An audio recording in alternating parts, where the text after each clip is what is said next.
जय श्री कृष्णा। राधे राधे। संसार में शायद ही कोई ऐसा हो जिसकी जिंदगी में दुख न आया हो। आदमी छोटा हो या बड़ा, धनी हो या निर्धन, ताकतवर हो या फिर कमजोर, हर व्यक्ति को कभी न कभी किसी बात का दुख जरूर होता है। यह दुख जब किसी के जीवन में आता है, कुछ लोग उसका सामना करते हुए जल्दी उभर जाते हैं, वहीं कुछ लोग इस दुख के आते ही उसकी चिंता में घुलने लगते हैं। दुख आने पर न केवल व्यक्ति की परीक्षा होती है, बल्कि इसके आते ही आपको अपने और पराये का भी पता चल जाता है। एक बार दुख ने सुख से कहा कि तुम बहुत भाग्यशाली हो, लोग तुम्हें ही पाना चाहते हैं। तब सुख ने कहा, भाग्यशाली मैं नहीं बल्कि तुम हो, क्योंकि तुम्हारे आते ही लोग अपनों को याद करने लग जाते हैं। तो वहीं अगर मैं किसी के जीवन में प्रवेश करता हूँ तो लोग अपनों को भूल जाते हैं। इंसान के जीवन में दो तरह के दुख होते हैं। पहला वह जिसकी अभिलाषा पूरी नहीं हुई, दूसरा ये उसके जीवन की अभिलाषा पूरी हो गई। जीवन के सारे दुखों का एक ही कारण है। ऐसे में किसी भी प्रकार का कष्ट आने पर सबसे पहले उससे जुड़ी चिंता करना छोड़ दें, बल्कि उसे दूर करने का चिंतन करें। अगर थोड़े से आराम को छोड़ने से व्यक्ति को बड़ी खुशी मिलती है, तो एक समझदार व्यक्ति को चाहिए कि वह थोड़ा दुख और कष्ट सहते हुए बड़ा सुख हासिल करे। दुख किसी के साथ भेदभाव नहीं करता, वह हर किसी के जीवन में आता है। इसलिए दुखी होने के बजाय उससे बाहर निकलने का प्रयास करना चाहिए।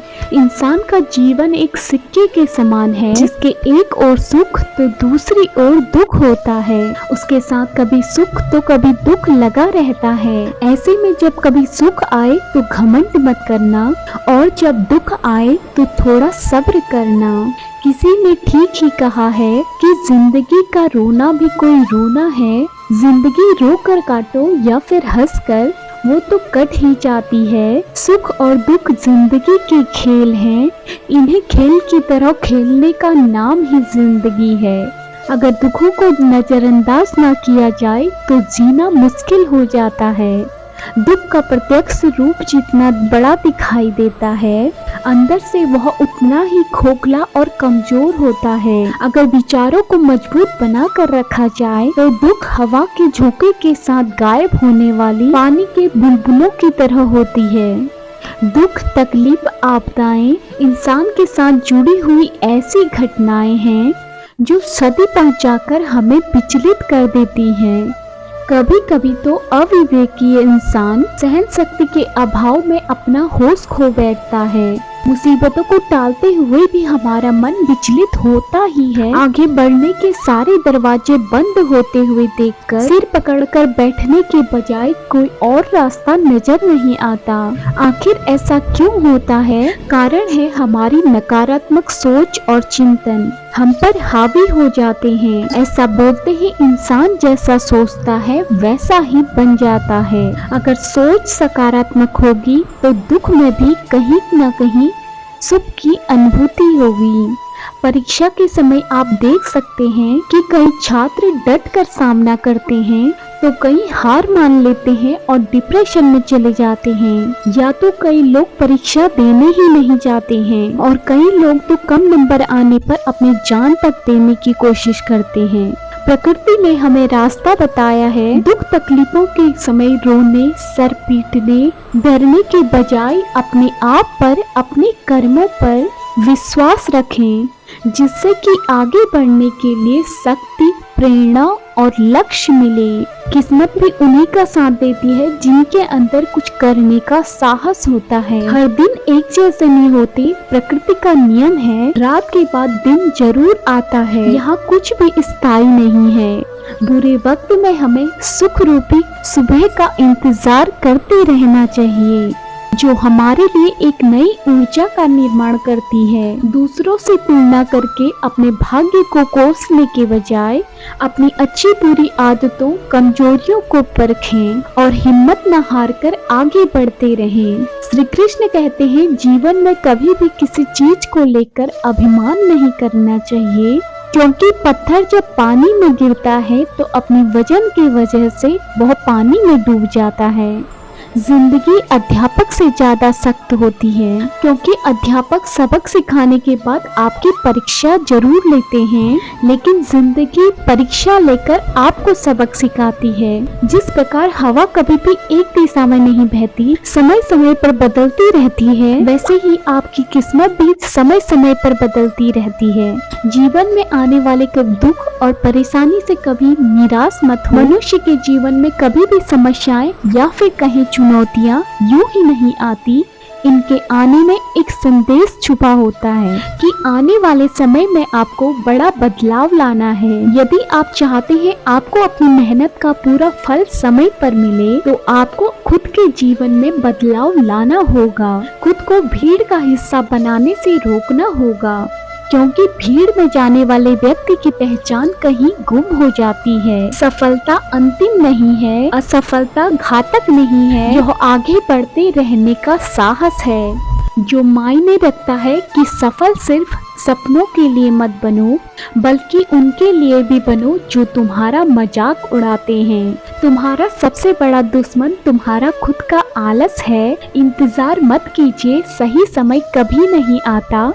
छोटे मन से कोई बड़ा नहीं होता, टूटे मन से कोई खड़ा नहीं होता। वक्त के साथ चलना जरूरी नहीं, सच के साथ चलिए। एक दिन वक्त आपके साथ चलेगा। तकदीर भी बदलेगी, तस्वीर भी बदलेगी। हिम्मत ना हार, हाथों की लकीर भी बदलेगी। जो लोग असफल होने से डरते हैं, वो कभी भी सफलता की खुशियों का अनुभव नहीं कर सकते।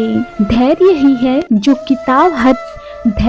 है जो जिंदगी के किताब के पन्नों को बांध के रखती है। इंतजार करने वालों को तो सिर्फ उतना ही मिलता है जितना कोशिश करने वाले छोड़ देते हैं।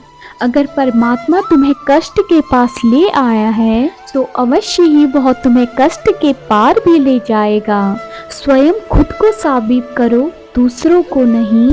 महानता कभी ना गिरने में नहीं है, बल्कि गिरकर उठने में महानता है। खुद पर विश्वास रखें, सब कुछ संभव है। जो उड़ने का शौक रखते हैं, वह गिरने का खौफ नहीं रखते। जीवन में प्रयास सदैव कीजिए, लक्ष्य मिले या फिर अनुभव, दोनों ही अनमोल हैं। जिसका उदय निश्चित है, उसे दुनिया की कोई ताकत नहीं रोक सकती। कभी कभी कठिन परिस्थितियों को टालने की नहीं, बल्कि उनका सामना करने की जरूरत होती है। तभी आपको परम आनंद की प्राप्ति होगी। एक युवक एक संत के पास आया। उसने संत से कहा वह अपने जीवन में सफलता के सर्वोच्च शिखर पर पहुंचना चाहता है, लेकिन वह निम्न स्तर से इसकी शुरुआत नहीं कर सकता। आप कोई ऐसा उपाय बताइए जिससे मैं अपने लक्ष्य को प्राप्त कर सकूं। संत मुस्कुराए और बोले, जाओ बगीचे से एक सबसे सुंदर गुलाब का फूल लेकर आओ। शर्त यह है कि जिसे तुम पीछे छोड़ दोगे, उसे दोबारा तोड़कर नहीं ला पाओगे। युवक शर्त मान गया और बगीचे की ओर चला गया। बगीचे में बहुत सुंदर गुलाब के फूल खिले हुए थे। उसने एक सुंदर गुलाब का फूल तोड़ लिया। अगले ही पल उसे आगे और सुंदर फूल दिखाई उसने पुराने को छोड़ दिया और आगे बढ़ा। ऐसा करते करते वह बगीचे के आखिरी छोर पर आ गया। अब वहाँ पर सूखे और मुरझाए हुए फूल बचे हुए थे। शर्त के अनुसार सुंदर फूल लेने पीछे नहीं जाना था, इसलिए वह खाली हाथ ही वापस आ गया। संत ने उस युवक से पूछा, तुम गुलाब का सुंदर फूल लेने गए थे, क्या हुआ? वह एक सुंदर फूल के लिए एक को छोड़कर दूसरे को पकड़ने के लिए आगे बढ़ता रहा और अंत में केवल मुरझाए और सूखे हुए फूल ही मिले। शर्त को मानते हुए मैं सुंदर और ताजे फूल नहीं ला पाया। संत हंसने लगे और कहने लगे, यह जीवन भी इसी तरह है, इसमें प्रारंभ से ही कर्म करना होता है। कई बार देखा गया है कि सफलता उसी गाड़ियों और अवसरों में ही होती है। जो लोग अधिक तथा सर्वोच्च की चाह में आगे बढ़ते हैं, आखिर में उनको भी खाली हाथ ही आना पड़ता है। संत की बातों को युवक समझ गया था। अब सभी कार्यों को पूरी लगन और मेहनत के साथ करने का निश्चय किया। तो दोस्तों, आपको यह वीडियो कैसी लगी कमेंट करके जरूर बताना और मैं मिलती हूँ आपको नेक्स्ट वीडियो में। तब तक के लिए जय श्री कृष्णा, राधे राधे।